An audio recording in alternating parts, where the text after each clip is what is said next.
ज्ञान YouTube channel में जुड़े हुए सभी सत्संगी जनों एवं प्रबुद्ध श्रोताओं का स्वागत है। सभी का अभिनंदन है और सभी को मेरा प्रेम पूर्वक जय श्री। पिछले आख्यान को ही आगे बढ़ाते हुए आत्मा के स्वरूप पर चर्चा करेंगे। ओम असतो मा सद्गमय तमसो मा ज्योतिर्गमय मृत्योर्मामृतं गमय। हे परमात्मा, हे परम गुरु, मुझे असत्य से सत्य की ओर ले चलो, अंधकार से प्रकाश की ओर ले चलो तथा मृत्यु से अमरता की ओर ले चलो। पिछले आख्यान में जो अंत में कहा गया कि उपाधि भेद से यानी नाना प्रकार के शरीरों को धारण करते हुए भी आत्मा के स्वरूप में कोई परिवर्तन नहीं होता। हाँ, इसी को आगे बढ़ाते हुए महर्षि कपिल कहते हैं कि एवं एकत्वेन परिवर्तमानस्य न विरुद्ध धर्माध्यासः, कि इस प्रकार आत्मा के एक रूप होने के द्वारा घटित व्यवहार के स्वीकार करने पर विरुद्ध धर्मों की प्रतीत न होनी चाहिए। कि अगर सभी शरीरों में एक आत्मा काम कर रहा है तो सबके अलग अलग धर्म, अलग अलग सुख दुख आदि नहीं होने चाहिए। एक ही आत्मा है तो एक जैसा होना चाहिए। कि एक में तत्वेन परिवर्तमानस्य न विरुद्ध धर्माध्यासः, कि यदि वर्तमान समस्त शरीरों में एक ही आत्मा माना जाए और उसी एक आत्मा के द्वारा समस्त देहों के सुख दुख भोग बंध मोक्ष आदि का होते रहना स्वीकार किया जाए तो लोक में प्रत्यक्षता जो अनुभव होता है वो विरुद्ध धर्मों की प्रतीत वो फिर नहीं होनी चाहिए। एक जैसा है सबको, एक ऐसा सुखी हो, एक ऐसा दुखी हो, एक ऐसा बंध हो, एक ऐसा मोक्ष हो। देखो कितना बौद्धिक और तार्किक है। इसलिए ऐसा वो संसार में नहीं देखा जाता। कोई सुखी है, कोई दुखी है, कोई बंधन में पड़ा, कोई मुक्त हो गया। इसका मतलब यह है कि आत्मा का अनेकत्व ही आपको स्वीकार करना पड़ेगा। अगर आत्मा एक हो तो सभी देहों के धर्म भी एक जैसे ही होंगे, कि कोई विरोध प्रतीत मूलक कोई दोष नहीं आता। ऐसे अनेक अथवा समस्त देहों में एक आत्मा मानने पर समस्त विरोधी घटनाओं का अभाव हो जाना चाहिए। तो एक जैसा हो सबको, परंतु यह संभव नहीं है। इसलिए समस्त देहों में एक आत्मा का भोक्ता दृष्टा रूप माना जाना असंभव है। और देखिए आगे सूत्रकार समाधान करता हुआ कहता है, कपिल मुनि ने कहा कि अन्न धर्मत्वेपि नारोपात तत्सिद्धि एकत्वात्, कि यदि अंतःकरण आदि का धर्म होने पर भी उसके आरोप करने से भी व्यवस्था की सिद्धि नहीं है एक होने से। देखो सुख दुख आदि अन्न का धर्म मानने पर और आत्मा में उनका आरोप मान लेने से भी उचित व्यवस्था सिद्ध नहीं की जा सकती, क्योंकि आत्मा एक होने से एक ही समय में वह सुखी दुखी बद्ध मुक्त आदि नहीं हो सकता। अंतःकरण की नाना और सुख दुख आदि को उसी का धर्म मानकर भी व्यवस्था नहीं हो सकती। प्रत्येक अंतःकरण में एक समय में विविध सुख दुख तथा अन्य भावनाओं का उदय होता रहता है तथा प्रत्येक अंतःकरण में वही आत्मा उपहित है, क्योंकि यह एक ही है। समस्त अंतःकरणों में समस्त सुख दुख आदि का एक समय में आत्मा में आरोप होगा यदि आत्मा उससे प्रभावित होता है तो उसे सुखी दुखी बद्ध मुक्त आदि क्या नाना कहा जाएगा? नाना नहीं कहा जाएगा। और इस तरह के प्रभाव में उसकी स्थिति क्या होगी? यदि आत्मा उनसे प्रभावित नहीं होगा तो उसका अस्तित्व ही बेकार है। यदि अंतःकरणों के सुख दुख आदि के लिए उसका अस्तित्व अपेक्षित है तो वह केवल उसके लिए एक साधन मात्र बनकर रह जाएगा। जबकि जितने भी परिणामी तत्व हैं वो परार्थ हैं, वो आत्मा के लिए। अंतःकरण जो है, अंतःकरण मतलब बुद्धि, सांख्य में अंतःकरण को बुद्धि कहा गया। तो बुद्धि का जो प्रयोजन भी जो है वो परार्थ है उस आत्मा के लिए। तो आत्मा ही बुद्धि के लिए साधन बन जाएगा। जब आप समस्त सुख दुख आदि जो है बुद्धि के में मानकर उसको इस योग्य बनाने के लिए आत्मा का अस्तित्व स्वीकार करते हैं, फलता समस्त शरीरों में आत्मा को एक मानकर जन्म मरण सुख दुख आदि विविधता की व्यवस्था बुद्धि अंतःकरण द्वारा संभव नहीं है। जो है यदि आत्मा को एक नहीं माना जाता तो आत्मा की एकता का प्रतिपादन करने वाले वेद वाक्यों के साथ इसका विरोध होगा।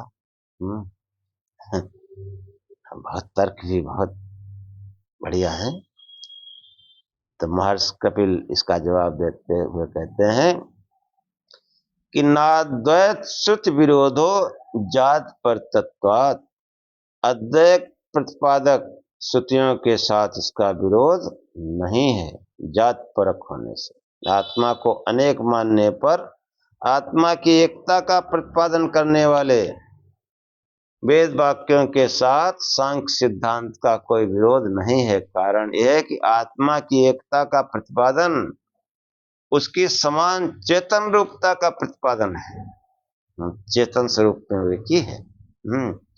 आत्मा चाहे जीवात्मा है या परमात्मा, उनकी चेतन रूपता एक समान है। जैसे प्रकृति में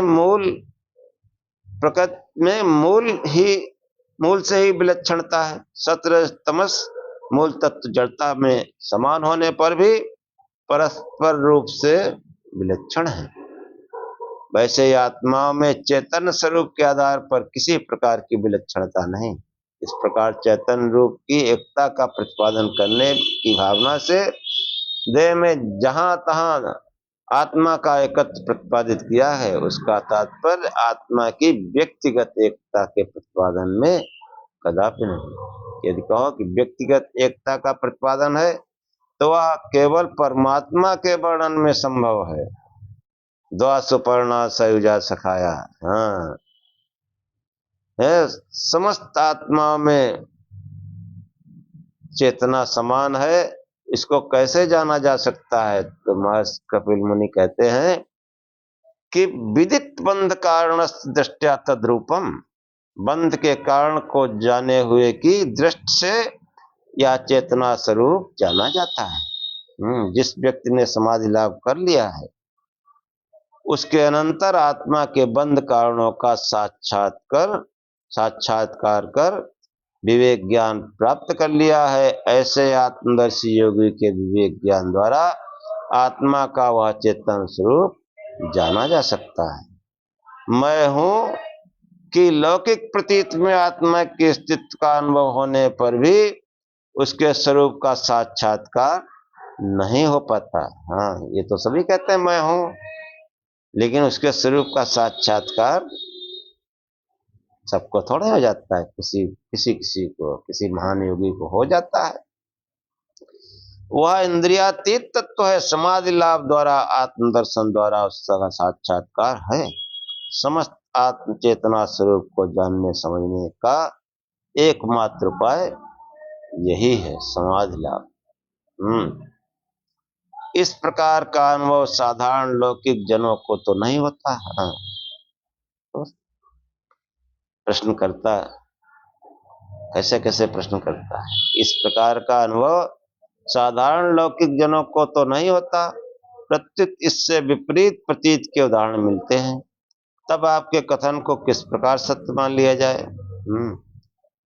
तो कपिल मुनि कहते हैं कि नांधा दृष्टिया चक्षुष्मतानुपलब्ध। कोई अंधा हो, उसको कोई चीज नहीं दिख रही तो क्या सब मान लेंगे कि नहीं दिख रहा है? और जिसके आंख है उनको दिख ही रहा है।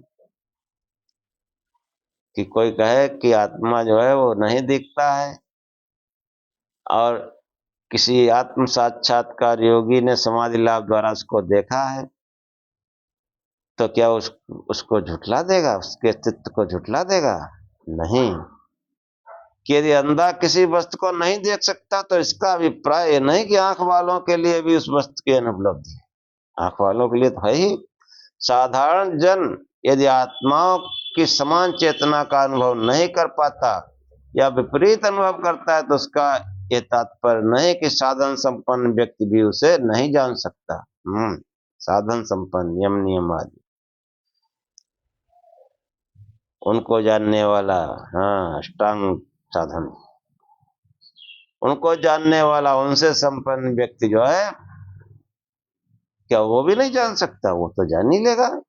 फलता आत्माओं के समान चेतना के वर्णन की जो है व्यवस्था भावना से ही वेद में जहां तहां आत्मा की एकता का उल्लेख है। वस्तुस्थिति में आत्मा अनेक है, यह विचार सर्व प्रमाण सिद्ध है।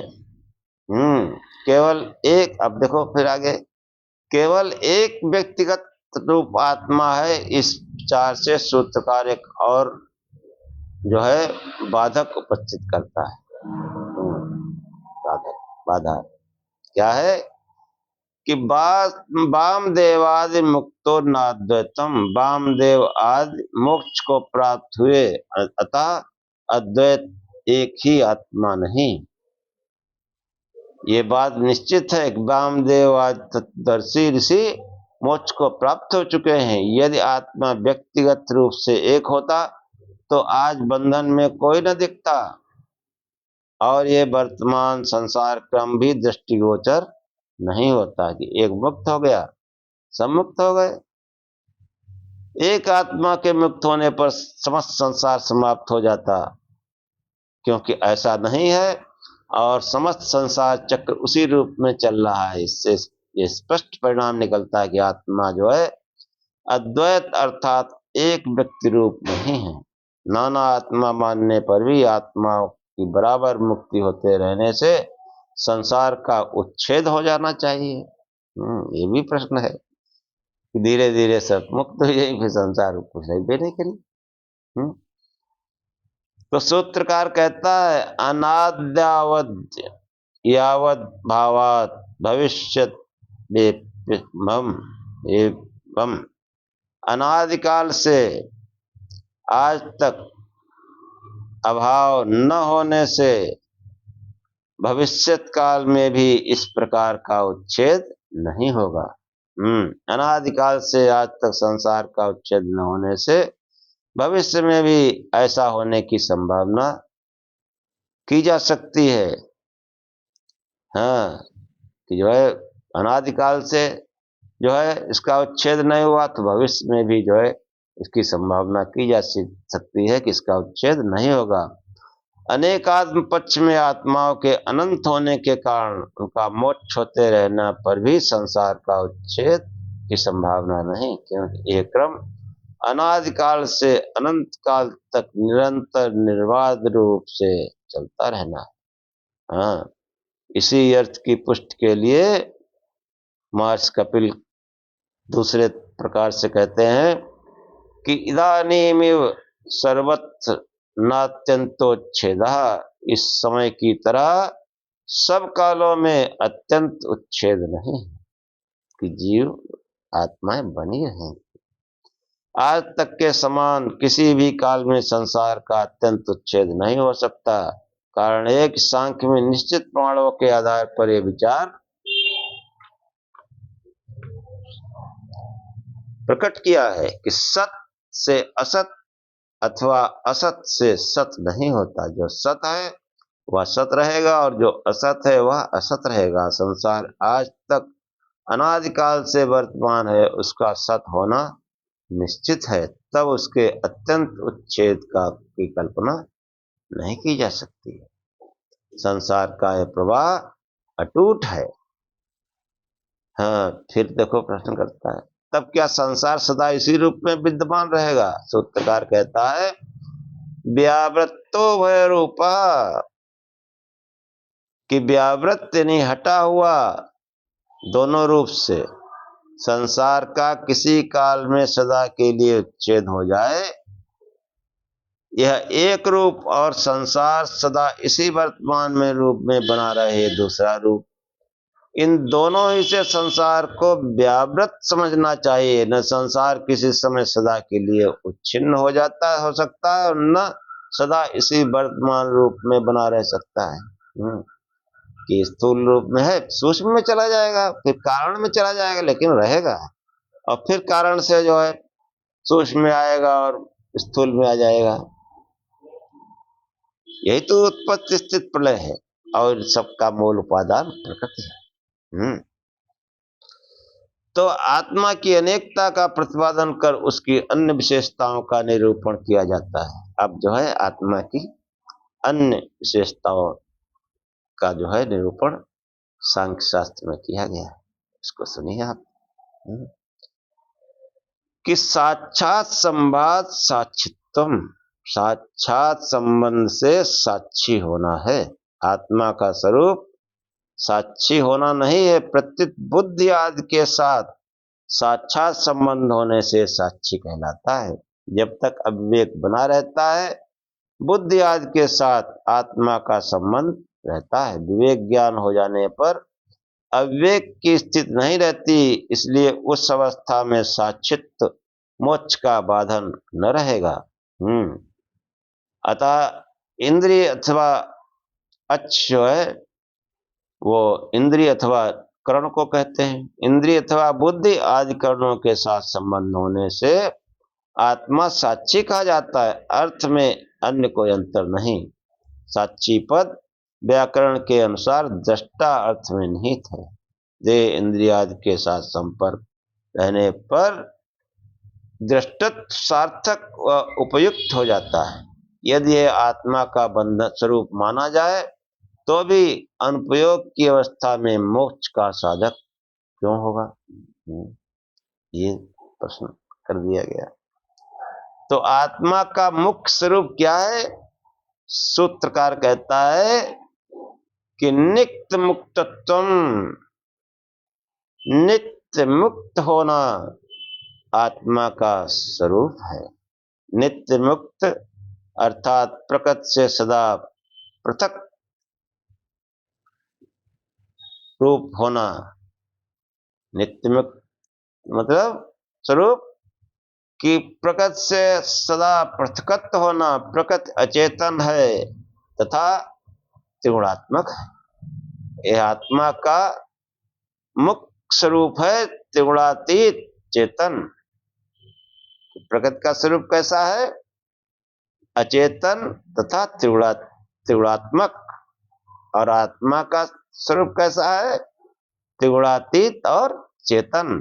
इस पद का विशेष विवरण सांख्य सिद्धांत में पुरुष नाम के प्रकरण में है। ये आत्मा नित्य मुक्त है। ये जो है प्रकृति के साथ संपर्क में रहता हुआ भी आत्मा प्रकृति रूप नहीं हो जाता, उससे सर्वथा पृथक है। यही उसका अभिप्राय है। आत्मा की एक और विशेषता बताते हुए कपिल मुनि कहते हैं कि औदासीन्यम चेति, कि उदासीन होना आत्मा का स्वरूप है। औदासीन पद का अर्थ है अपरिणामी। हाँ, उदासीन मतलब एकदम उसको सुस्त मत समझ लेना। उदासीन मतलब अपरिणामी। वो उसमें कोई परिणाम नहीं होता, कोई वो परिवर्तित नहीं होता, कोई दूसरा रूप जो है उसका वो नहीं बदलता। जैसे प्रकृति के समस्त तत्व जो है वो परिणामी होते हैं, वो कैसा है? अपरिणामी। आत्मा अप्रसव धर्मी होने से, अप्रसव धर्मी होने से अकर्ता कहा गया है। जो अकर्ता है वो उदासीन है। आत्मा के संबंध में अकर्ता पद का प्रयोग उसके अपरिणामी स्वरूप का निर्देश किया गया है। आत्मा में अपरिणामित्व अकर्तत्व है, दृष्टत्व का होना नहीं। यह विचार का विशेष व्याख्यान साक्ष्य सिद्धांत में आया है। प्रकरणांतर्गत जीवात्मा के कृतत्व प्रसंग में किया गया है। सूत्र का एक पद प्रकरण का समाप्ति का द्योतक है। दृष्टा आत्मा का कृतत्व वो जो है, हाँ, भोक्ता वहां कर दिया गया, लेकिन जो उस आत्मा का स्वरूप कैसा, अकर्ता। अकर्ता ही तो उदासीन होगा। अपरिणामी, अकर्ता मतलब अपरिणामी, वो परिवर्तित नहीं होता। फिर आगे जो है, दृष्टा आत्मा का कृतत्व मुख्य रूप से माना जा सकता है, तब बुद्धि आदि में कृतत्व का व्यपदेश क्यों किया जाता है? सूत्रकार कहता है, उपरागात कृतत्वम चित् सानिध्यात चित् सानिध्यात। उपराग से कृतत्व है, चेतन के सानिध्य होने से। कृतत्व क्यों है? चेतन के सानिध्य से। जो पहले ही बताया गया कि चुंबक के पास होने से वो हलचल होती है, उस चेतन के सानिध्य से उपराग बुद्धि में जो है कर्तत्व है। हाँ, परिणामी होने के कारण बुद्धि में प्रसव धर्मित्व स्वरूप कृतत्व स्वतः रहता है। यदि दृष्टत्व रूप कर्तत्व का भान बुद्धि में संभव हो तो वह चित्त सानिध्य अर्थात चेतन आत्मा के सानिध्य से बुद्धि के चैतन्य प्रभावित होने पर संभव हो सकता है। दृष्टत्व अथवा अधिष्ठातत्व रूप कृतत्व चेतन में संभव है, अचेतन में नहीं। यदि बुद्धि आदि अचेतन में इस प्रकार का औपचारिक कृतत्व कदाचित देखा जाए तो वह चेतन सानिध्य से माना जा सकता है, क्योंकि बुद्धिगत समस्त प्रवृत्तियों की प्रेरणा आत्म चैतन्य से प्राप्त होती है। हाँ, आत्म चैतन्य से। वो जो आत्मा जो है, जो हमारे अंदर जो आत्मा है, उसी के कारण ये सब हलचल होती है। उसी से बुद्धि, अंतःकरण, हाथ पैर सब काम करते हैं। वो आत्मा इस शरीर को छोड़ दे, जीव छोड़ दे, फिर क्या होगा इसमें? तो वो रहता है, उसके सानिध्य मात्र से सब क्रियाएं हुआ करती हैं। इस विषय का जो है, इसको भी सांख्य सिद्धांत अगर पढ़ेंगे तो उसमें बहुत विस्तार से इसको समझाया गया है। पुरुष प्रकरण में जो है, हाँ, बहुत कायदे समझाया गया। प्रस्तुत प्रसंग में इस विवेचन को अच्छी तरह ध्यान रखना चाहिए कि बुद्धि का परिणाम दो प्रकार का होता है। पहले ही बता चुके, फिर बताया गया कि बुद्धि का परिणाम दो प्रकार का होता है, एक अहंकार आदि रूप में और दूसरा विषयाकार रूप में। दूसरे परिणाम को सांख्य मतानुसार बुद्धिवृत्ति कहा गया। अब पहले परिणाम का प्रायोजक ईश्वर चित्त सानिध्य है, कि जो है, जो बुद्धि का परिणाम दो प्रकार का है। एक अहंकार रूप में, अहंकार रूप मतलब उससे ये संसारिक कार्य, मतलब सृष्टि की रचना होती है। और दूसरा विषयाकार रूप में। दूसरे परिणाम में जो है सांख्य मतानुसार बुद्धिवृत्ति कहा जाता है। प्रत्येक पहले परिणाम का प्रायोजक ईश्वर चित्त सानिध्य, ईश्वर के सानिध्य के कारण ये जो है बुद्धि का परिणाम है। बुद्धि जो है ईश्वर के सबसे अत्यंत निकट है, उस चेतन के बिल्कुल निकट है। इसीलिए बुद्धि जो है, इसका परिणाम दो प्रकार का है, कि जो है पहले परिणाम मतलब अहंकार आदि रूप में और दूसरा विषयकार रूप में।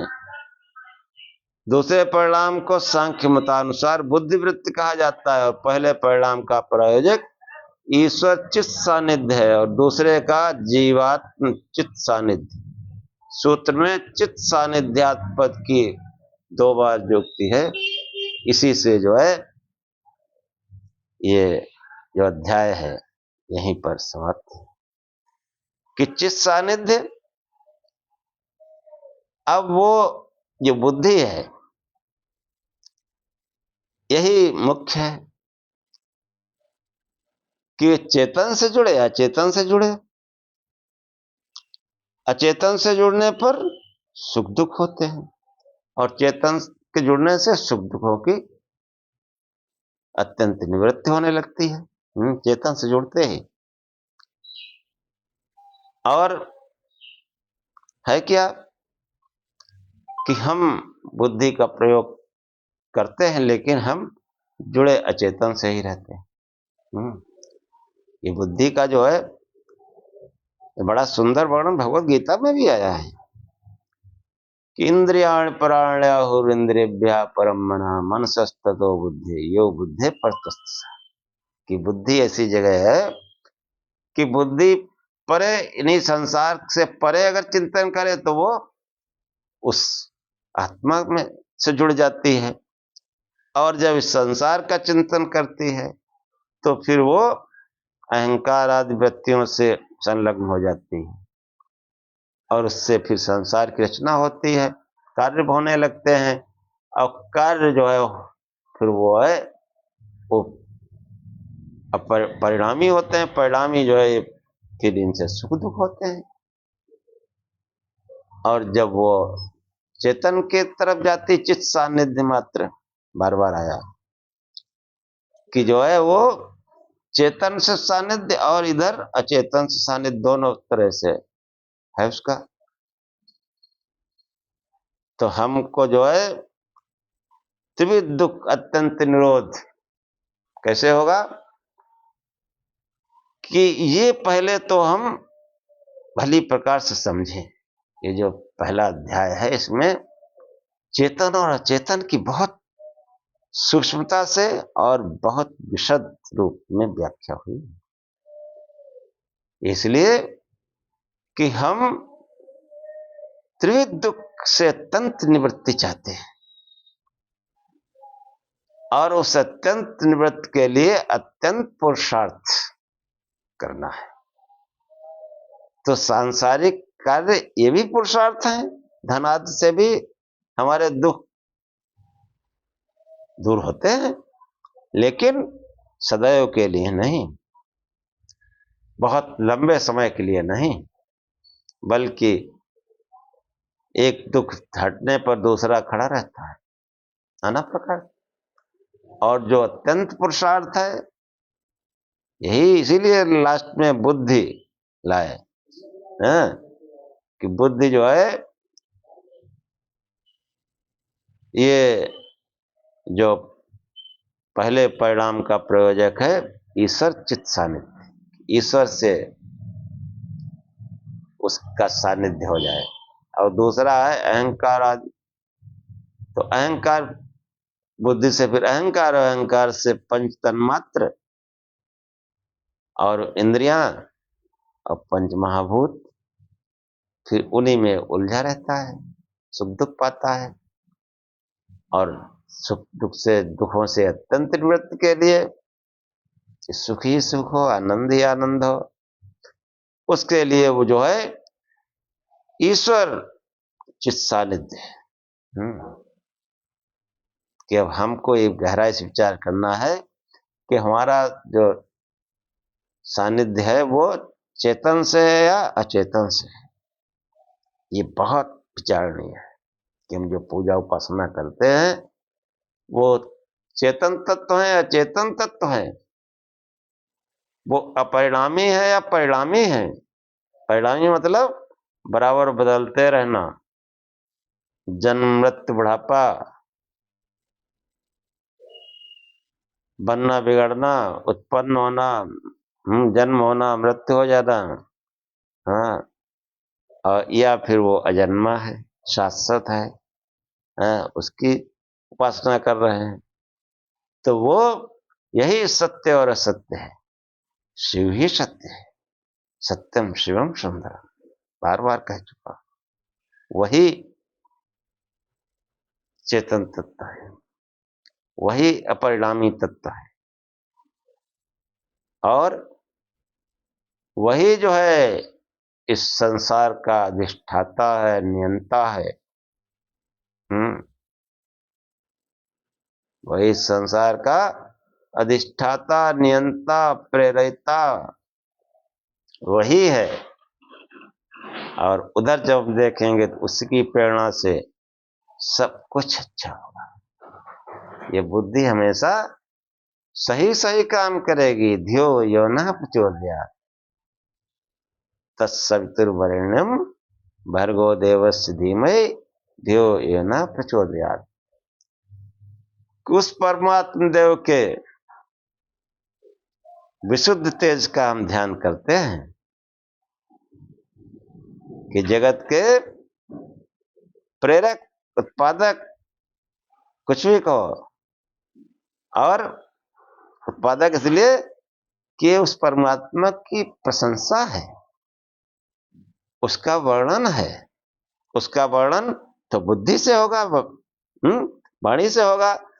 और बुद्धि वाणी जब काम करेगी तो उसको जो है वो उसकी स्थिति से नीचे लाना पड़ेगा। हम भक्त जन उसकी इसी रूप में जो है स्तुति करते हैं, उसका बखान करते हैं। इसलिए कोई ये न समझ ले कि वो चेतन है, वो परिणामी है, तुम तो परिणामी बता रहे। नहीं, ये परिणामी जो है ये भक्ति भाव है।